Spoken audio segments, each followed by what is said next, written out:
Hi, praise the Lord, கர்த்தருக்கு ஸ்தோத்திரம். Shalom everyone. Welcome to hope without borders episode 3. இதுக்கு முன்னாடி நீங்கள் பார்த்தீங்கன்னா weekly once episode 1 and episode 2 நம்ம செஞ்சுக்கிட்டு இருந்தோம். வீக்லி ஒன்ஸ் தான் ரிலீஸ் பண்ணோம். ஸோ இன்றைக்கி எபிசோட் 3 செய்கிறதுக்கு ஒரு காரணம் இருக்குது. எனக்கு சில காரியங்கள் உணர்த்தப்பட்டுச்சு. நான் நினச்சிருந்தாக்கா நெக்ஸ்ட் வீக் கூட ரிலீஸ் பண்ணலாம். பட் அந்தந்த அன்னைக்கு வர சில காரியங்கள் உணர்த்தப்படுற காரியங்கள் உங்ககிட்ட ஷேர் பண்ணணுன்னு நான் ஆசைப்பட்றேன். ஸோ நேரத்தை கடத்தாமல் நம்ம எபிசோட் 3க்குள்ளே கடந்து போயிடுவோம் டாபிக்கு. இன்றைக்குள்ள டாபிக் பார்த்தீங்கன்னா your words carry power, speak life not poison. சிம்பிளாக தமிழில் சொல்லணுன்னாக்கா உனது வார்த்தைகளில் வல்லமை உள்ளது, வாழ்வை பேசு விஷயத்தை அல்ல. ஸோ நம்ம பேசுகிற ஒவ்வொரு வார்த்தையும் யாராவது காயப்படுத்தும், இல்லைன்னா ஒருத்தவங்கள குணப்படுத்துகிற வார்த்தைகளாக வரும். எப்படி சொல்ல, இது நானே கடந்து வந்திருக்கேன். எப்படின்னாக்கா, ஒருத்தவங்களை ஹர்ட் பண்ணுற மாதிரி சண்டை போடும்போது பேசுறது, ஒருத்தவங்க நம்மளை பற்றி என்னமோ சொல்லிட்டாங்கன்றதுக்கு திரும்ப நம்மளே டிஃபெண்ட் பண்ணுறதுக்காக அவங்கள ஹர்ட் பண்ணுறது, அண்ட் அந்த மாதிரியான காரியங்களை இன்றைக்கி அந்த மாதிரியான காரியங்களை தான் இன்றைக்கி நம்ம பேசவே போகிறோம். ஸோ உங்களோட கோபத்தை பற்றி மெயினாக நம்ம பேசுவோம். கோபம், ஒருத்தவங்களை சபிக்கிற வார்த்தைகள், கோபத்தினால எடுக்கிற முடிவுகள் குறித்து தான் நம்ம நீங்கள் பேச போகிறோம். ஸோ நீங்கள் பைபிளில் பார்த்தீங்கன்னா நீதிமொழிகள் 18ஆம் அதிகாரம் வசனம் 21, Proverbs chapter 18 verses 21. மரணமும் ஜீவனும் நாவின் அதிகாரத்தில் இருக்கும், அதில் பிரியப்படுகிறவர்கள் அதன் கனியை புசிப்பார்கள். அதாவது இயேசு உங்கள் நாவில் வாழ்வை உருவாக்க வல்லமை கொடுத்துருக்காரு. அதாவது அவர் நாமத்தை பிறர்கிட்ட சொல்கிறதுக்கும் அவர் செய்த அதிசயங்கள் அற்புதங்கள் எல்லாத்தையும் மற்றவங்களுக்கு சொல்கிறதுக்கும் நம்ம சாட்சியாக வாழ்கிறதுக்கும் தான் அந்த நாவை நம்மளுக்கு கொடுத்தாரு.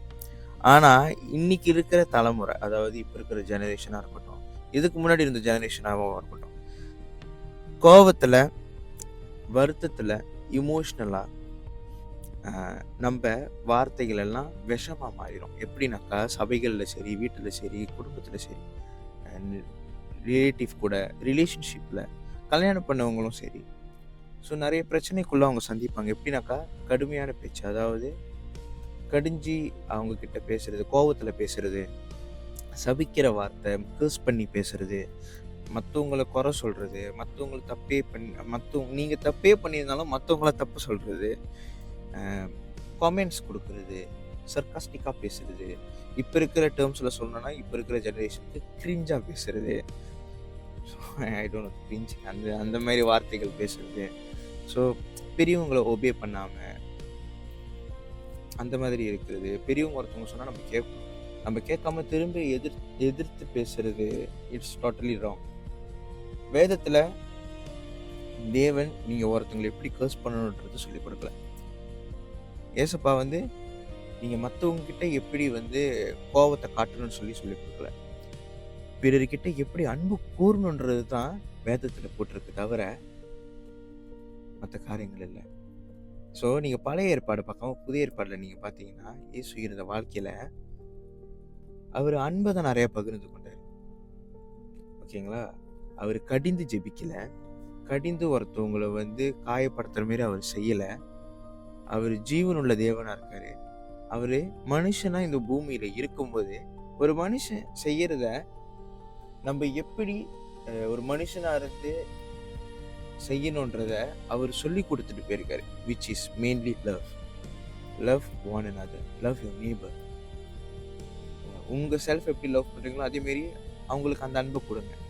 எப்படி எப்படி என்ன நீங்கள் நேசிக்கிறீங்களோ, அதாவது எப்படி நீங்கள் இயேசுவை நேசிக்கிறீங்களோ அதே போல் பிறரை நேசிங்க அப்படின்னு சொல்லி தான் அவர் சொல்லி கொடுத்துருக்காரு. ஆனால் மெயின்லி ஒரு காரியம் நம்ம தெரிஞ்சுக்கணும். மத்தேயு 12ஆம் அதிகாரம் வசனம் 34, இதயம் நிறைந்த நாவு சமாதானத்தையும் சந்தோஷத்தையும் சரியான விஷயத்தையும் பேசணும்னு சொல்லி அந்த அதிகாரத்தில் இருக்குது. அதனால் உங்கள் இதயம் காயப்பட்டிருந்துச்சுன்னா வார்த்தைகள் எல்லாமே காயப்படுத்தும் மற்றவங்களை. ஆனால் உங்கள் இதயம் ஹீல் பண்ணி குணமாக சமாதானமாக இருந்துச்சுன்னா அந்த வார்த்தைலாம் மற்றவங்களை குணப்படுத்தும். ஸோ எப்படி நம்ம மற்றவங்களுக்கு வந்து அன்பை பகிர்ந்து கொள்ளணுமோ அதேமாரி உங்களோட ஹீல் பண்ண சமாதானத்தை கோபத்தில் இருக்கும்போது உங்களோட சமாதானத்தை அவங்க உங்கள் மேலே கோபத்தை காட்டும்போது உங்களோட சமாதானத்தை அவங்க கிட்ட காட்டுங்க. கண்டிப்பாக ஆண்டவர் அங்கே கிரியை செய்வார். இன்னைக்கு ஆண்டவர் வந்து உங்களை வந்து நீங்கள் பண்ணது குத்தோன்னு சொல்ல வரல.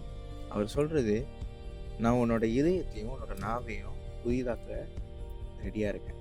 ஸோ எவ்ரி டைம் நம்ம கோபத்தில் ஒரு விஷயம் மறந்துடுவோம், ஆண்டவர் மறந்துடுவோம். ஸோ அது செய்யாதீங்க.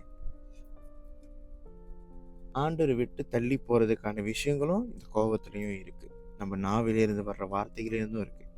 ஸோ ஒரு செகண்ட் பாஸ் பண்ணி பேசுங்க, ஜெபத்தோட பேசுங்க, விசுவாசத்தோட பேசுனா உங்கள் வார்த்தை உங்களோட வீட்டுக்கும் சரி, உங்கள் ஃப்ரெண்ட்ஸ் சர்க்கிள்லையும் சரி, சபையிலையும் சரி, உங்கள் வாழ்க்கைக்கு வாழ்வை கொடுக்கும். அதாவது பரிசுத்தமான வாழ்க்கையை கொடுக்கும். இன்னைக்கு நீங்கள் ஆண்டவர்கிட்ட ஒரே ஒரு வார்த்தை தான் சொல்ல போறீங்க. இயேசுவே, என் வாயிலிருந்து ஆசீர்வாதங்கள் வரணும். என் வாயை ஆசீர்வாதிக்கிற கருவியா நீங்க என்னை மாற்றணும் அப்படின்னு சொல்லி நீங்க ஜெபிங்க. மற்றவங்களை கடிந்து ஜெபிக்கிறதுனாலையோ, மற்றவங்களை வந்து நீங்க குற்றப்படுத்தி பேசுறனாலையோ உங்க வாழ்க்கை மாற போறது இல்லை. You have to commit yourself to God. நீங்க கடலுக்கிட்ட போகணும். கடல் உங்களை தேடி வந்துகிட்டு இருக்காரு. நீங்க செய்யற ஒவ்வொரு காரியத்திலையும் அவரை விட்டு தள்ளி போறீங்க. It's no problem, but you have to commit yourself to God. 1000 தடவை 10,000 தடவை நீங்க வந்து அதே பாவங்கள் செஞ்சாலும் திரும்ப ஆண்டவர்கிட்ட போங்க. நிறைய பேர் சொல்லுவாங்க, செஞ்ச பாவத்தையே செஞ்சுக்கிட்டே இருந்தாக்கா ஆண்டவர்கிட்ட போய் சொன்னா அவர் கிரியை செய்யப்படுது. நீங்க அந்த பாவத்தை திரும்ப திரும்ப திரும்ப செஞ்சு அதே பாவத்துக்குள்ள நீங்க விழுக விழுக விழுக ஆண்டவர்கிட்ட அதே மாதிரி திரும்ப திரும்ப அவர்கிட்ட போய் அறிக்கிட்டுக்கிட்டே இருந்தீங்கன்னா, நீங்க 10 செய்யற காரியத்தை எத்தனையோ நீங்க ஜெபிக்க ஜெபிக்க ஜெபிக்க அந்த 10 5ஆ மாறும், அந்த 5 கோசமா மாறும். ஏன்னா நீங்க ஆண்டவர்கிட்ட தவறாம போய் சொல்லிக்கிட்டு இருக்கீங்க, என்னை மாத்துங்க மாத்துங்க மாத்துங்கன்னு சொல்லி. ஸோ இயேசு உண்மையா உங்களுக்கு செய்ய வேண்டியதை செய்வார். நீங்க அவர்கிட்ட போனா அது நடக்கும். போகாம இருந்தீங்கன்னா எதுவுமே மாறாது. மாறணும்னா நம்ம முயற்சி எடுக்கணும். ஸோ ஆண்டவர்கிட்ட போயிட்டு first you commit your self, surrender your self, and முக்கியமாக ரிப்பெண்டன்ஸ், அதாவது மன திரும்புதலுக்குள்ளே என்னை வழிநடத்துன்னு சொல்லி நீங்கள் போய் ஜெபிங்க. நானும் அந்த காரியத்தெல்லாம் ஈடுபட்டு வந்தேன். இந்த காரியங்கள், கோபம், வார்த்தையில் வர வாயிலேருந்து வர வார்த்தைகள், தகாத வார்த்தை எல்லாமே வரும். வந்தனால நான் பட்ட காயங்கள், வருத்தங்கள் நிறையா இருந்துச்சு. ஆனால் எப்போ நான் ஆண்டவர் இயேசு கிறிஸ்துவானுக்கிட்ட நான் போனனோ அவர் என்னை மாற்றினார். எப்போவுமே உங்கள் வாழ்க்கையில் முதலாவதாக வைக்க வேண்டியது இயேசு கிறிஸ்து. கிறிஸ்து என்னை நடத்தணும், இயேசு என்னை நடத்தணும்னு சொல்லி முதலாவதாக இயேசு கிறிஸ்து உங்கள் வாழ்க்கையில் வைங்க, உங்கள் நாவிலையும் வைங்க, நீங்கள் செய்கிற ஒவ்வொரு காரியத்திலையும் ஆண்டவர் வைங்க. Everything will be change. So உங்களோட நம்பிக்கை, உங்களோட விசுவாசம் எல்லாமே கடுகளவு இருந்தாலும் தேவன் உங்களுக்கு வல்லமையான காரியங்கள் செய்ய ரெடியாக இருக்காரு. ஸோ எப்போ நீங்கள் ரெடியாக போகிறீங்க? அவர் உங்களுக்காக வெயிட் பண்ணிட்டு இருக்காரு. ஸோ ஜெய்சி கர்த்தர் உங்களை ஆசீர்வதிப்பாராக.